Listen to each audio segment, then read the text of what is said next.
Fernando John Domenico. We're ready to educate people. It's about the good, the bad, and the ugly.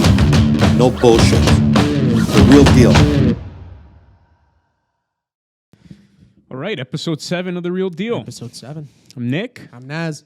And Naz, who's our special guest today? The man, the myth, and the nurses. Yeah, nurses, thanks for being on, man. We really, really appreciate it.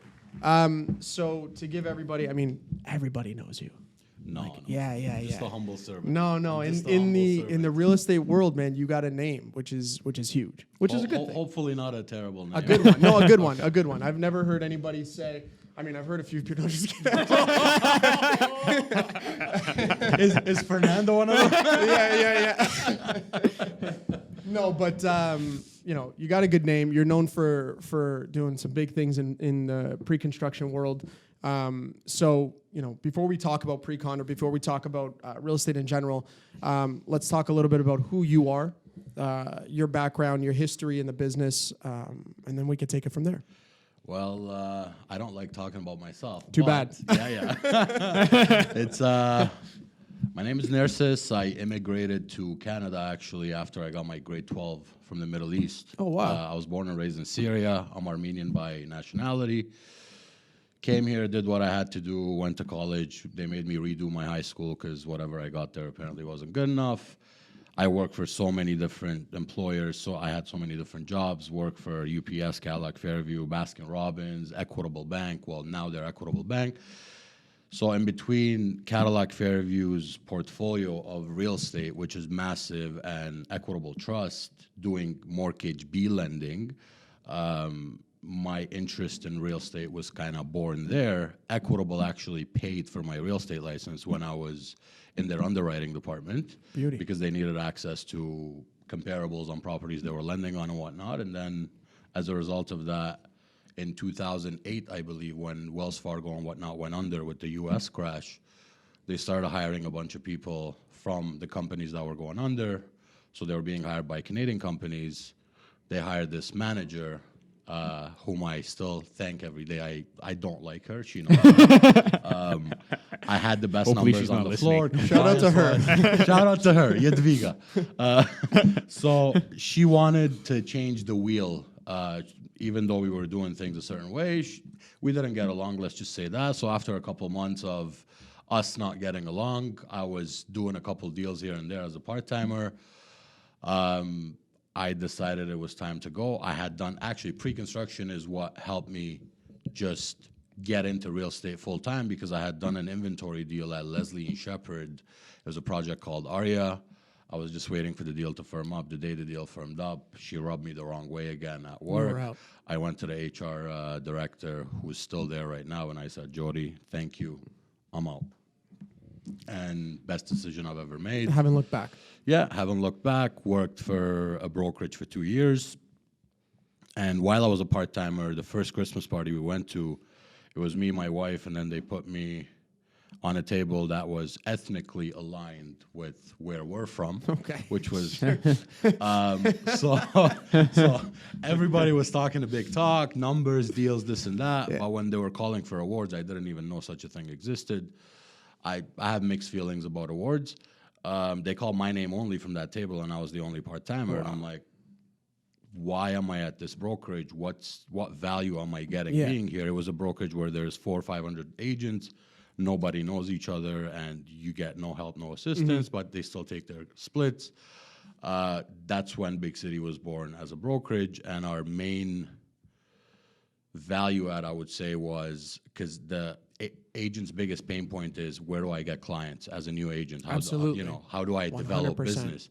So Big City was born as a boutique brokerage. My goal is to never surpass 30 agents as a brokerage. Okay. But right now we're under 20 agents, but with under 20 agents, our average deals per agent per year is about 25. Wow. And we'd like to keep that that way. But we spend, and Fernando knows, we spend a good amount of money on marketing. Lead gen and marketing, yeah. But you need to, right? You need to, Yeah. right? Was there ever a time when you first started, when like you quit your job, you're in real estate, and you were like, fuck, I'm hanging it up? Like, every day. Every day. Every day you wake up. Every day you wake up, you're unemployed. You gotta go hunt for You're your, like, you know. shit. Yeah. It's And that's too why, much. like yesterday, I was telling my agents, we all know it's not an elephant in the room anymore. The market is changing a little bit. Yeah. You guys are I aware of agree. that. Yeah. You always have to think about your pipeline 6 months down the road.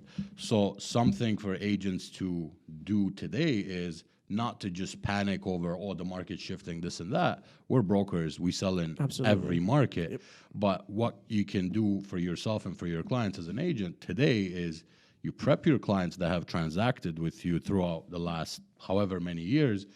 You tell them to talk to their banker. You refer them to a banker and whatnot. You get them to give themselves access to cash, whether if that means refinancing, getting a home equity line of credit and whatnot, so that if and when the market changes, they have something to tap into to They take can advantage of buy or- opportunities. And who are they going to call when that happens? You. The person that advised them to, get ready. And then we're gonna call you. 100%. 100%. Yeah. So you don't do just pre-con. But No. how did you get into pre-con? So, one of the first ever buildings that I did multiple deals in was in Leslieville. It was called Carla. I knew the salesperson there. I had worked with her before, Jenny Bowie. She's still around. She's a staple of the industry. I had quite a few buyers because I had done quite a bit of resale deals by then. I had buyers that trusted me. I had buyers that had access to money. They had equity. So they said, where do we invest? I spoke to Jenny. Phil LaBouffe was there too. When they launched, I pretty much got good units, matched up what my clients were looking for, and did a bunch of deals there. And once that was kind of done at the launch, the developer called us again when they were preparing to tear down the sales center, saying, bring your clients, call your price, let's go. We did that. We called our price. I brought 6 people in that day. We verbally agreed to 6 deals, but then those 6 deals didn't happen because the developer thought they misquoted me on the phone while they were walking from their office to their car. So in pre-construction, you have to be very careful, get everything in writing, know what you're selling, who you're selling for, and all of that. But that was my kind of first multiple deals in one project. After that, downtown Markham was the next one. At first, they told me, you're a nobody. You're not even ethnically aligned with Markham. Wow. You're going to get eaten alive by the Ease Sharks, Yeah. blah, blah, blah. Regardless, I did an event. This was the Marriott that's now there. Yep. I did an event. I got a bunch of worksheets. Didn't get anything. Persistence, and some sweet-talking people here and there doing what you have to do. Eventually, I got a few penthouses for my clients. I moved units that other agents were otherwise not able to move. The hardest units Yeah. you moved. Yeah. So once I did that, the next phase that Remington launched was York Condos at the corner of Warden and Enterprise. Same story there. They told me, don't do it. I did an event. I had 40 plus worksheets. We did over 25 deals at York Condos. We're now reselling some of them, refinancing some of them. Well, because they just closed September last September year. 2021 it closed. Yeah. Then the values are insane there. And then Huge. since then we started lead generating heavily. I had one of my first few agents, Elliot McGregor, joined me back then. On his year 1, he did 67 deals. Good for him. Wow. But all he did is eat, sleep, real estate every single day. And then the product was born in terms of this is how the funnel looks, this is how we need to run it. And we had to tweak the funnel every single time we do another launch because you can't keep doing the same thing because things do change. If I did the same things I did 7, 8, 10 years ago now, it wouldn't work. Okay.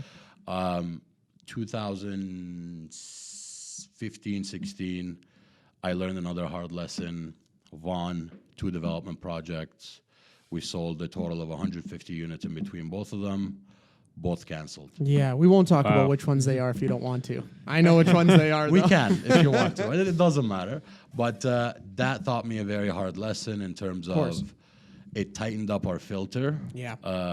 When it comes to what projects to push, what projects not to push, what builder to hang up our name next to, and all of that. Yeah, I mean, do you see that? Do you see that recurring now? Like, okay, so building prices are like to cost to build is through the roof right now. a lot of people that we speak to are worried, well, what if it doesn't close? Is it going to close? Now, chances are most builders are closing, right? But cost to build is so high right now that I think that He's worry, shaking his head. because that worry's greater now, right? Like 2 years ago when I bought, builder was builder was building. Yeah. You know what I mean? Most builders. Most builders are building. But now, like, so many builders are delaying. Like, we just had a conversation. You were like, I don't know when it's coming out. It's an issue. Because of the cost to build. So there's a difference in between builder A and builder B. Mm-hmm. Builder A, let's just give examples, the Tridells, Remingtons, and Mm-hmm. whatnot of the world, where they've bought the land for a lot cheaper than the new guy that Years entered the ago. market, right? So their cost to deliver that product is a lot lower. Yeah. Even if their building cost goes up and whatnot, they still have a lot more room in the deal. And they have such a big name that even if they have to eat $50 million to deliver that Doesn't product, they'll matter. do it. But if it's a builder that started, for example, building in 2014, Mm-hmm. 2015, I won't give any examples, Burlington project, for example, and the building is still not yet finished.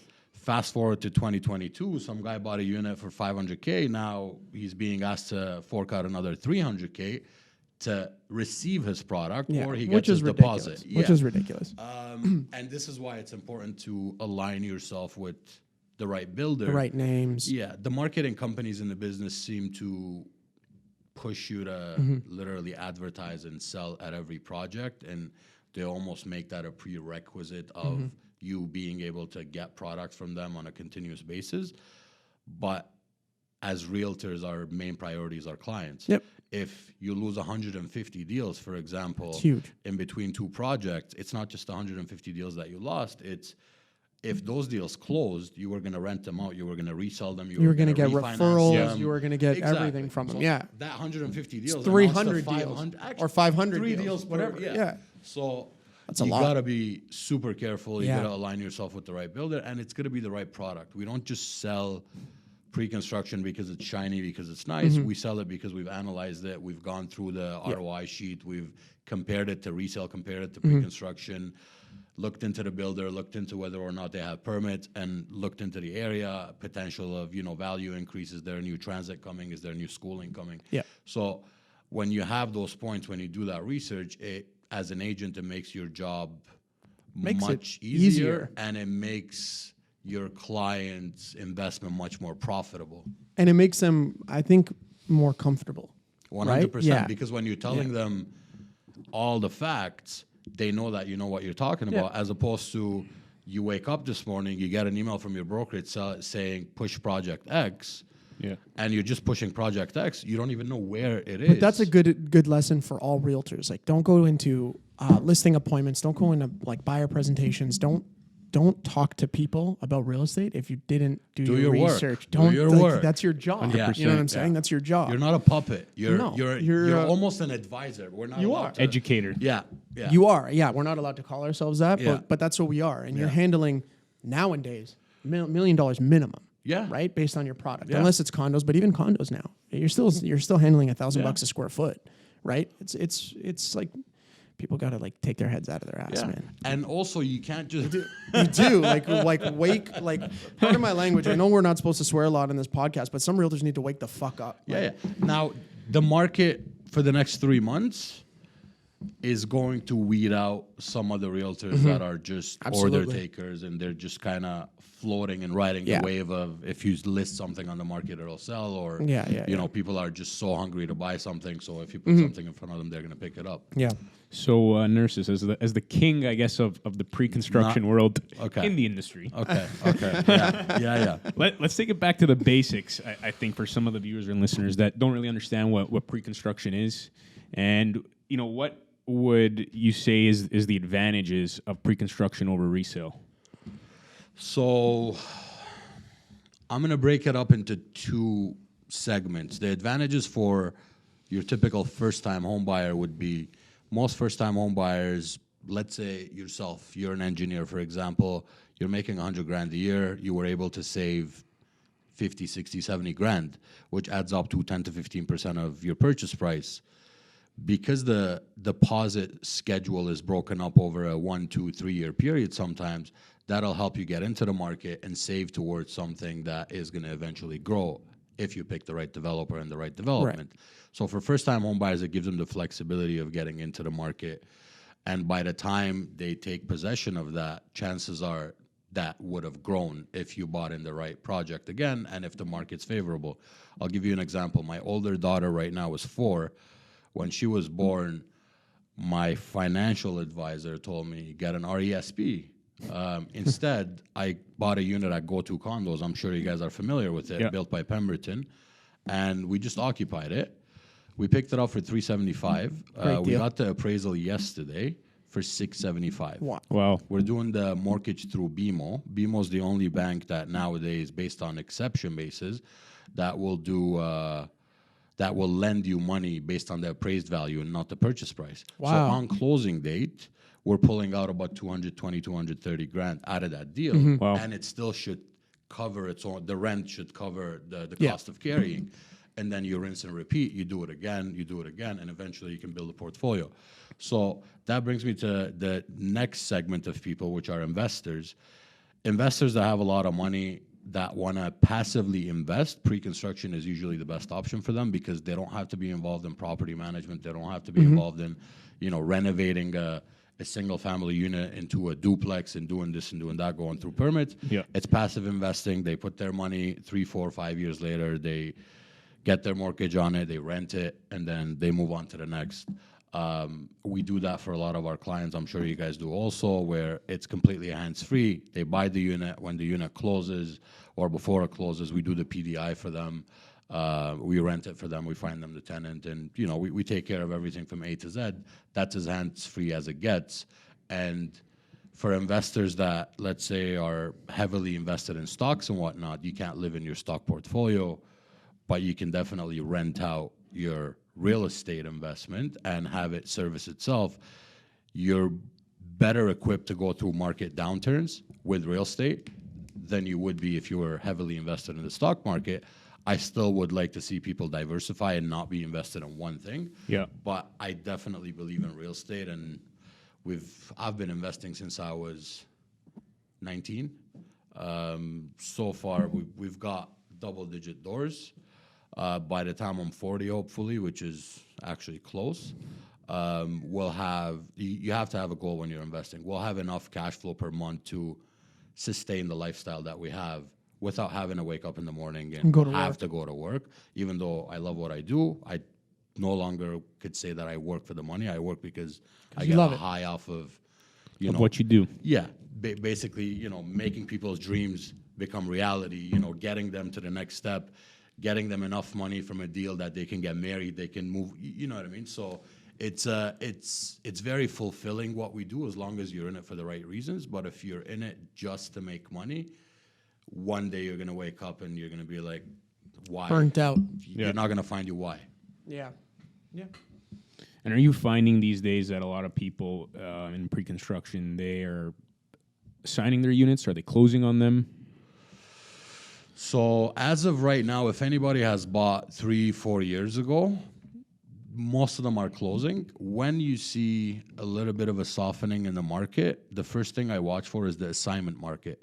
When you see assignments go up, that means there's more people that just bought to assign only and they didn't have another exit plan. Yeah. But that presents an opportunity for Tons the of people. investor buyers that we just talked about, Yeah. the ones that you prep and you get them access to cash, and then you see an assignment where you can pick it up for $150,000 less than market value, close on it in 6 months, pull that money back out, and everybody wins except for Win-win for all parties. Well, I mean, there's still a profit to be made as an assignor. Yes, You know, in like, most guys are still cases, making yes. profit. In most cases, yes. Is that process being more difficult nowadays with builders? Assigning? Yeah. From one builder to another, it's very different, and that's another thing you got to watch for when you're buying something. Every builder at the launch stage will say, free assignment, and then there's a little star under it, right? Yeah. You want to look into what that means. Most builders will have full control of the assignment process and whether or not they're going to let you assign. For example, if you have a unit in a building where you bought it 3 years ago and now they're building phase 2, they're in the process of selling phase 2, they're not going to let you assign phase 1 because that messes up with their pricing, of phase 2, right? So they usually won't let you until like the roof is up on condos. Some builders right? have roof completion. Some builders will say, you know, X amount of percent sold out. on the building. Some builders will say if you're going to assign it, you have to go through this company that we've registered. Yeah, you have to sell with them. Go to. Let's define assignment for Oh, yeah, that's probably a good idea. Let's define what that is. You know what? People will ask me, well, what's an assignment? And if you haven't done it or you haven't looked into it, it's so hard to explain exactly what you're doing with an assignment. So I always try and tell people, don't worry about it. If your purchase price is $1 million, it's all you got to worry about. Yeah. The lawyer's got to worry about how to break it down after, what goes to the builder, what goes to the seller, right? But essentially, you're buying the right to buy a condo. You're buying their contract to the unit. Exactly. Yeah. Yeah. You're buying their contract. Yeah. So essentially, let's say you bought the unit for 500. Fast forward 3 years, it's worth 700. When you're assigning that unit for, let's say 600, you're leaving some meat on the bone for yourself and for him, right? So you're buying the contract for 500, you put down $100K deposit, you have to now give him the $100K plus from 500 to 600 there's $100,000, that $100,000 profit. So it becomes a cash intensive deal. Now you need $200,000 to be able to buy that contract. So depending on how badly the seller Needs to get out, they'll be, you know, more flexible of saying, give me the original deposit and then give me the Cash profit on at closing. final closing and whatnot, right? Yeah. It's definitely a good thing to have, but then in some developments or a couple of years ago in Vancouver, for example, the same deal would get assigned 3-4 times. That doesn't happen here. times, You're not wow. allowed to sell an assignment more than once here, correct? I've seen let it you- happen. Have you? Yeah, I've seen it happen once or twice. Depends on the builder, depends on the relationship and everything else, depends on the situation. Let's say there's a life-changing situation. Someone bought an assignment, God forbid someone passed or something happened, and now they can't close. The builder would have to be criminal to say, no, you can't get out of it. And you know what I mean? And builders aren't criminals. I mean, for the most part, yeah. No, and where are we on this list? Oh, here we go. So let's go to what is your favorite pre-con investment? Out of all the product pre-con has to offer, as a regular buyer, the average buyer out there, what's your favorite pre-con investment? Like project or No, I mean product. Residential, commercial. Residential, commercial, and then if it's residential, is it detached, towns, semis, Condo. condos? For the long term, I would say either central condos or just outside the core, the 905, let's call it, where there's something new that's coming that's going to push values up. For example, if you look at downtown Markham, there's York University coming. Yeah. You have the GO station there. You have Unionville High School. So you have to check a lot of the boxes. Is schooling good? Yes. Income per household good? Yes. What's the average house price in the area? Is there something new that's coming? New transit, new university, new this? What are the jobs in the area? So when you look at everything and combine them together, you give it a score. My most favorite investments have been the ones I've bought in the 905, but like I'm not talking 905 in Stouffville. I'm talking 905 in Markham, Richmond Hill, Vaughan, where there's reasons why that one will grow. The 905 core. Correct. The core Let's of the call it 905. Yeah, 905 yeah, core, yeah. Well, the downtown 905. The downtown 905, yeah. But yeah, well, of course, right? Those areas are growing so Also, rapidly. right now, if you look at the Eglinton LRT line that's going from all the way east to all the way west, some investments there have been very lucrative. There's a project called Upper East Village by Laird and Eglinton, Brentcliffe and Eglinton. It was by Camros, right next to the Mercedes dealership. Phase 1, we sold it for 2 years, and our clients bought it for $800 a foot, $850 a foot, roughly, some parking included. We're selling phase 2 right now, which is called Frederick. They're going for, on average, $1,450 a foot, and building 1 hasn't closed yet. This is Leaside Village. This is Leaside, yeah. Yeah. And reason being is there's new transit coming. Leaside is one of the top 10 neighborhoods in Toronto. Yeah. You're surrounded by really expensive neighborhoods. Yeah. And the LRT, once it gets there, is just going to connect you to Everything. the Yonge and Eglinton line. Yeah. And Leaside is also a neighborhood where it's not transitional. People come into Leaside to set their roots, to start their Forever. families Yeah. and whatnot. It's not the VMC. And I have nothing against the VMC, for example. You also got to look at, is there too much condos for what's around the area, right? Which I think is what Vaughan is looking like. Like Yeah, there's because too much pre-con condos. I think the up. future of Vaughan is like it's downtown crazy. core. Yeah, Yeah. the I amount mean- of towers and condominiums that are going up. But like, okay, Charisma's a great example. Like phase 5, building 1's not even up. It's too much expansion too quickly, right? But phase 5 is what, at almost $1,200 a square foot right now. And there's a lot more coming to Vaughan. A lot more Oh coming yeah, to yeah, Vaughan. yeah. There's Like, Fiesta hasn't built yet. All of AMC hasn't built yet. I heard they're getting rid of Colossus. Yeah. And they're putting a Future. condo where Colossus is in the next Yeah. 5 years. Vaughan is just going to be a So they brought the subway first, and then they started building Yeah. around it. And again, I hope nobody hates me for saying this. No. That subway should have been on Yonge, where the density existed already. I agree.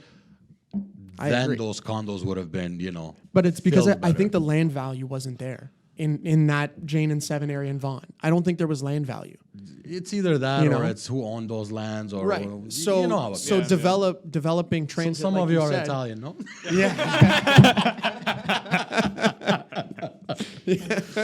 But putting something like you said, putting a whether it's a university or a transit line is just going to build land value. It's just going to help your projects and everything appreciate. Yeah, and it's going to bring density. It's going to bring jobs. Yeah. It's going to bring renters. It's Yep. going to bring all of that, right?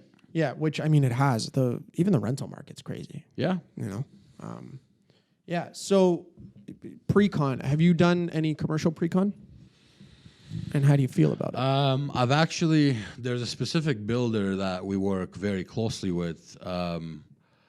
They used to sell all of their retail units as pre-con commercial condos. What we've done for them is sell those units after the building was ready and they Yeah. were still unsold. Yeah. And we still do it to this day. I don't, like under condo buildings, I don't believe that for a builder. Like first floor retail, you're Yeah, saying? yeah. No, I don't like that. Exactly. I don't like I it. feel like most builders should keep that just to control what kind of tenants go in there. Yeah. Yeah. Like I can give you examples of some developments where if you go to the quote unquote concourse level, Mm-hmm. you have all kinds of different businesses. Sometimes you have 2 convenience stores right next to each Yeah, other. yeah. There's no control.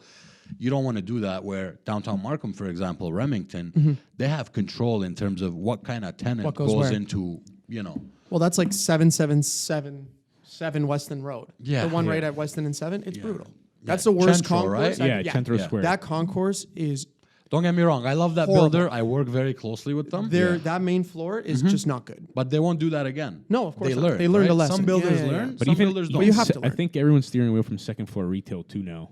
Like office Exposure. Yeah. Yeah. Yeah. It's For what? it's a lot. It's tougher. Ground floor retail makes total Absolutely. sense. Control over it makes total sense. You control your tenant mix. You can have a better tenant mix. Yeah. But I like the idea of building a commercial building, not a residential building with commercial, a full commercial building and making it a pre-con purchase, advertising it like a pre-con condo building. There's a lot. There's more I and like more that industrial I'm seeing these days There in is. terms of. and you would let them assign it. yeah. Who gives a fuck? Who cares? You know, Let 'em assign the difference would be, though, your buyers are more savvy business Yes, owners, absolutely. right? So you won't be able to blow it out like you would. No, but you would need more. You'd need more details too. You'd need pro formas. need to you would actually need, sell it. Yeah, for sure. But I think there's a market there that a lot of people don't look at. Yeah. I think we were talking about this 2 episodes ago. I think for a first-time home buyer, commercial is a great investment. If you're going to invest as a first-time investor, right now commercial is a great investment. Why would you say that? Tell me. Because It depends on the. Well, it depends on. like the, let's say an the industrial asset. unit, like a small industrial unit, it's growing appreciation wise, and you can ask Nick this, and rents are through the roof, and rents will last you for the next 5 to 10 years, so you can outlast most market lulls. I think it's a great investment. With industrial, the way we're seeing things with industrial, yeah, it's been crazy. there still isn't a lot of inventory out there or new projects with industrial. So is it a good investment? I think so. For a first-time home buyer, can most first-time home buyers afford to I think it's a larger investment for sure. Yeah. bigger down payment? The larger down payment. I think it's 30 instead of 30, 20. 35? 30, yeah. I think you can get away with 30 most of the time. But I think with the demand, and I think whether you're an end user or for investment purposes, The demand is there. the demand is there. Put it this way: at 155 Roundtree, they bought for what, $250 a square foot? Thing's worth like $450 to $550 a square foot. How right long now. ago did they pick it up? Yeah. Those are good returns. Those are good returns. That's crazy to me. That's insane. But it's and the rents are crazy. $17 a square foot net. Net. 400 a square foot's a steal now anywhere. This is true. You can't buy anything for 400. No, even if you go look right now and you go look at big industrial space, like I'm talking, 17, 18, 20, 50,000 square feet, they're still asking $383 a square foot. That's a lot of money, man. Yeah. That's a lot of No, money. it is definitely. Commercial, as a first-time home buyer. I think it's if you're looking at where the market's going right now and how it's kind of it's compressing, Yeah. and a lot of people are afraid right now. I think which it won't crash. I think we both know it won't. It's not going to like historically crash. It might lower. I don't think it'll crash. You think it'll crash, don't you? No, hey. Right? I don't think so. I think these 20%, or let's say 15, 20% drops are necessary for us not to have a bigger catastrophe on our hands, right? So I think renting out a commercial space for 10 years, right? And the good thing about renting commercial, and Nick knows this, he's the commercial king, not me. And I learned all this. I wish. And I learned all this from him. Is your rent increases are built in to your lease. And as a landlord, you have a lot more rights You have as a commercial so much landlord. power. You have so much power. So why wouldn't I invest? My rent increases are built in. I don't have to go to you every year. It's built in. And for the next 10 years, I know I'm safe. So even if the market dips 20%, I can ride that wave. Yeah. I don't have to worry about it. Yeah. I can ride that wave. So I do think there's an interesting investment there. And that's why I think a developer out there needs to build a pre-construction commercial building with units and sell them like they're pre-con condos. Sell it like it's a pre-con. Have an ROI, have a pro forma, and sell it that way. Do a deposit structure over time and let people invest and watch what you make. And I think we're slowly starting to see that though in certain markets where that is happening. You can buy fourth quarter 2023 projects right now for commercial. Yeah? Yeah. You can buy fourth quarter 2023s. There's not a lot out there in terms of inventory and where these projects are, but they do exist. All of Huntington on Kleinberg is all like 2024 closings. Okay. Yeah. So, I mean, you got to give them an investment, obviously, like a down payment, but why do you think the industrial or commercial market is going up so much or is looking that good? Is it the COVID effect? What is it? Is it the Amazon effect? I think so. I think COVID, that's what sort of boosted this uprise in industrial, I think. I think with sort of e-commerce playing a big role now today, a lot of these companies are relying on more warehousing, fulfillment center, distribution centers. And these are the uses that I'm seeing the most, come out of the woodwork looking for space, and I think that's what's driving this demand. Like it's crazy. Anything from 50 to 100,000 square feet, you're in multiple offer scenarios. It's nuts. It's like what tenants are taking this large square footage. There's only a handful, but the demand is there. They need it all. Yeah, they need it all. On Hanlon, you were listed at what, $15 a square foot? When you listed 14? I think we were 14. 14. Would you get 6 offers? 5? I think 8 offers all over asking. 8 offers all over asking. But then like a week later, we see a similar unit, starting at 16. So it's interesting. And they'll still get multiple offers at 16. So do you think if and when COVID kind of dies down, which doesn't seem to be the case now, we have Shanghai under full lockdown and whatnot. We have Fauci saying they're going to bring back the measures and whatnot. Do you think if and when COVID kind of disappears, that's going to shift again? Or because they're 5, 10, 15-year terms, it's kind of here to stay and it's got more staying power than it would if it was a residential lease? Yeah, I think with commercial leases, you benefit from the longer term rather than, the standard, 1-year residential term. You can ride the wave longer. Yeah, I think you can ride the wave longer. I don't think it's going to completely die down. I think there's still going to be a demand for industrial. I mean, that the way of the future is, heading towards that e-commerce trend. Yeah. Yes, people still do need, physical brick and mortar or physical office space. But I think distribution, warehousing, storage, like this is becoming bigger and bigger. And this was, I think this started pre-COVID. Got it. COVID just, I guess, boosted it. Yeah. Well, it's also like all markets right now. I think money is so cheap, like now, bank yes. money, right? Yes, It's yes, so yeah. cheap that I think that's what's kind of pushed the market along, right? Because a lot of people thought, well, COVID. I'm worried, and people thought, well, COVID's going to flatten the market. It's going to cool it down, and it did the complete It opposite. did the opposite. Because they had no indeed. choice. Banks had no choice. I feel like our economy was going to go to shit. So banks said, cheap money. cheap money, and our economy, our real estate market is hotter now, and appreciates faster now than I think in 2016, 17. I think Yes. we're a better market now, which Yes, is crazy. yes. Which is crazy.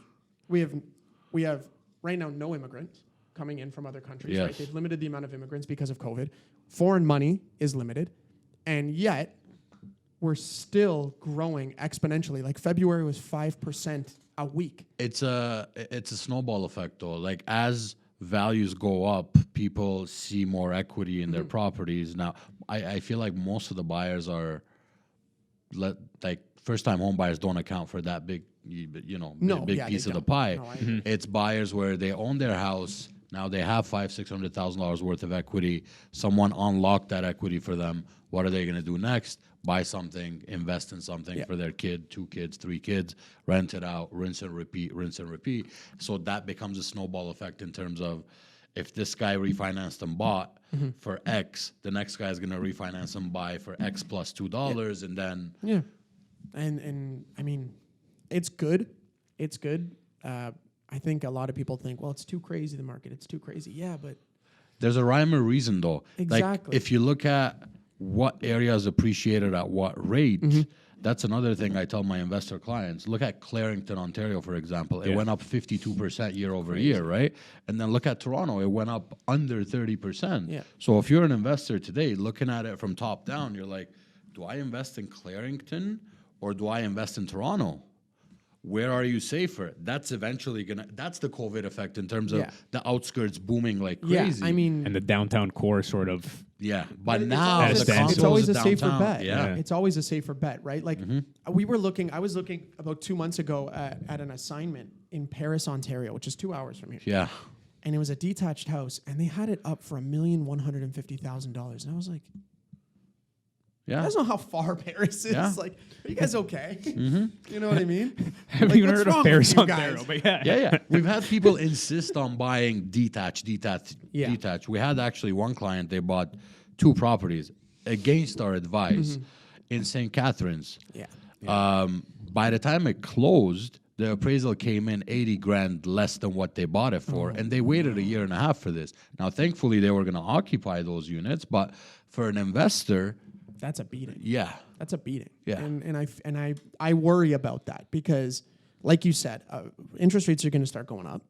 yeah. And I see a 0.5 increase. do you? Yeah.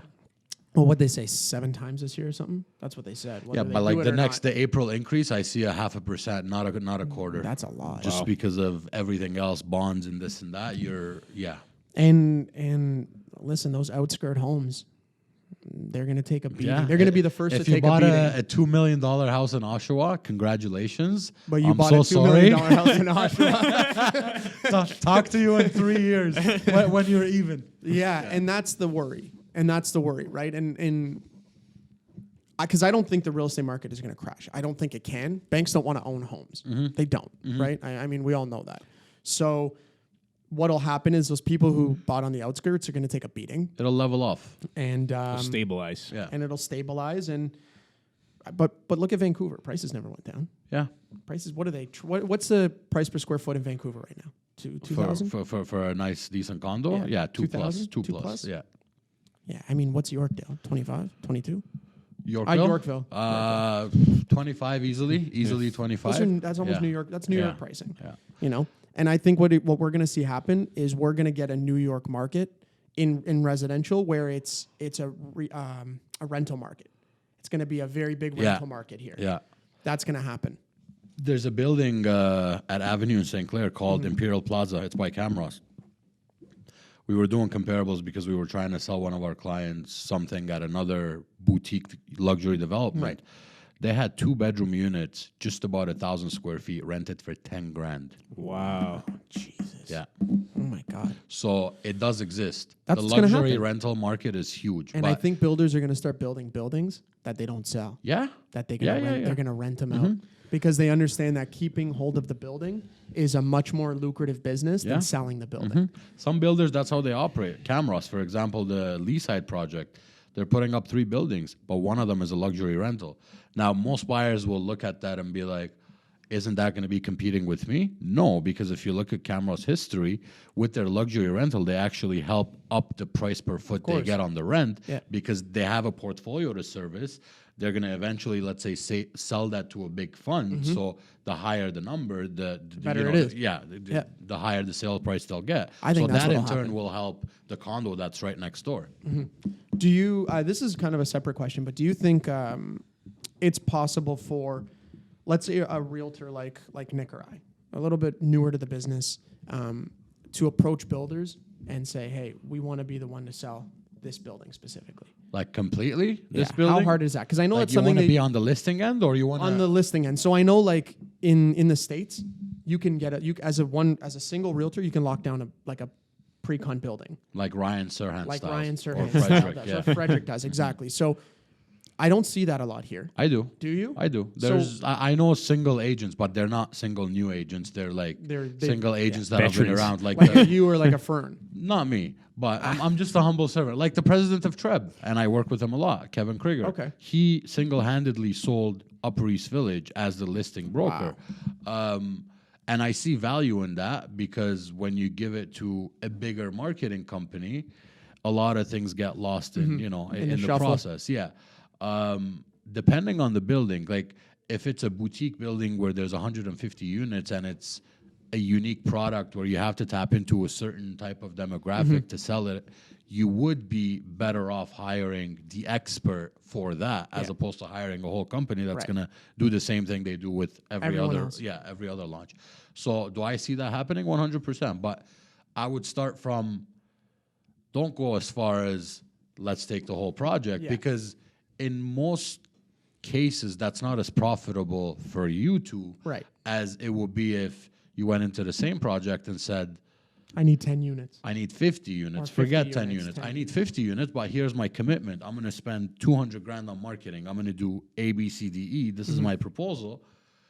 And as long as the builder sees that you're putting your skin in the game and you could show him some sort of a track record, they'll believe in you. That's how I would definitely start as an agent. But before I start with that proposal, I'd look at that builder's portfolio and see what kind of sitting inventory they have at other projects, and I would move that sitting inventory. I would do a campaign on that sitting Okay. inventory. Then the builder sees you. Builder sees you moving. Yeah. Because everybody else, the platinum agents, for example, a project launches, the platinum agents for the first week or two, they'll push it, they'll co-op units, they'll do whatever they need to do. They'll do the Costco wholesale strategy, whatever. And then once they're done, once the hype is dead, they're out. They're over. So when they're out, that's when I walk in. Okay. I'll still sell it at the platinum Yeah. stage because, I have the relationship with the builder Right. and everything else. But your best ROI as an agent is to sell on the back end because the group of agents that will push 50 projects a year, they'll do 3 here, 2 here, 1 here, 3 there. I'll do, let's say, 10, 15 at the launch, but then I'll do 4 or 5 more pushes after everybody has moved on where I have the sales center to myself. So I'm taking all walk-ins. I'm doing what I need to do. And I'll get to 50 units doing that. It's better for your marketing dollars. It's more efficient. It's more profitable. And you're better able to educate your client on the product because you've sold 50 units there. Right. And you know the product, you know where it actually is. In so many cases, I've seen agents come through the sales center where we're holding an event, different agents, for example, and they don't know where it is. They see the scale model. Yeah. The client asks, where is it? Which way is this looking? You know what I mean? So you don't want to be that guy. But that goes back to, doing your research and Doing the and work. Doing the work before you go and Don't and be a doofus. sell something. Yeah. Right? People trust you with their money, and it's a lot of money. Yeah. It's not a little bit of money, especially nowadays. Nurses, I have a question that, just going back on, I guess these luxury condos. So, I've heard, with, I guess these luxury condo builds in like the prestigious like Yorkville Village, Bayside, sort of those areas, that developers now are not only charging sort of like 3,000 a square foot for a condo, but providing spaces in shell condition, where the owners or the people that buy these condos Build them basically out. build They'll them out have to themselves. finish it. Yeah. Are you seeing this a lot? I've or seen a hearing few of it? like that. I mean, here's the thing. If you're buying a condo in Yorkville, for example, Yorkville Private Estates, another Camross building, where it's 5,000 square feet, you don't want the same finish that your neighbor has. Yeah. So the consumer is going to want a bespoke finish for their unit. They won't close on it with the shell, with it being it'll a be shell, built out. but the builder most times will assign them a designer, like almost a celebrity designer, and they'll be able to work with that designer to pick their finishes and do this, that, and the other. I haven't seen many where the buyer will take over the shell unit, close on it, because that buyer would need to close on it cash, because no mortgage company is going to give you a mortgage on For a shell unit. Shell, yeah. But I've seen in many cases, for example, there's Ali Budd Interiors. She's a really, really good interior designer. A builder will assign her to a file, to a client, to a suite, and then the client will run with it. And at the end, they'll get exactly what they wanted. Obviously, there will be more costs involved for the client, but if you're spending the money to get that kind of product, you might as well make it your own. You might as well make it unique. Capital, for example, at Yonge and Castlefield by Madison, it is a boutique luxury building, 146 units. We sold quite a few there. The last deal we did last week, our clients had 4 sit-downs with the developer before they signed on the dotted line saying, yes, we're good with it, because they wanted this wall out, they wanted this way, that way. But then when you're spending $4 or $5 million on a unit, you want to have... You want what you want. Exactly. You want your own touches. Exactly. Yeah. Well, the thing is like that. Mosaic's like that. Mosaic homes. Yeah. They'll let you do whatever you want, but you're going to pay for it. Yeah. And 9 times out of 10, you're paying 300%. Oh, Of markup. what? Yeah, Yeah. of course. Well, I know a lady who bought in Copperwood Homes, Mosaic, and she made them raise the basement ceilings a foot. Oof, how much did that cost? They're up. So when we spoke to them, I think the unit was what 2.6, but big house, like 6,000 square Yeah. feet. It's a good deal. Yeah. I think they finished at like 2.9 by the time they were done. Okay, that's not so bad. Mosaic's kind of good, but I think the appeal to Mosaic is, first of all, their pricing is great. Yeah. Right. Their pricing's a lot better than most builders for the product, but also you can do whatever you want. Yeah. Like most builders that are building detached products in Kleinberg, for example, too bad. They're I don't not care if you're building it for building end 6,000 users. square Yeah. feet. It's too bad. Cookie cutter, that's it. They're building it for come buy it if you want. If you don't If want, you don't want it, get out. But as markets change, builders' attitude will change You also, hope. right? Yeah. You hope. No, it does. So my only worry with builders is that they've been getting this pricing, right? They've been selling at what they're selling at. They're not going to change. We know builders, right? Most builders won't. Most builders that are most heavy builders that can withstand waiting. Yeah, they won't change. They won't change their price. They just won't launch. Yep. Just like when COVID first hit, nobody launched anything. Nobody. Yeah. Yeah. Except for those that, The boutique builders. their margins are so small that they have to launch now, otherwise they're going to go belly up. But those aren't builders that you want to align yourself with anyways. Yeah. No. Yeah, absolutely. Did we cleared the board? Yeah. We cleared the board. So, Nurses, I got to ask you, because Yeah. so you have a nice Mercedes Sprinter that you take your clients around in.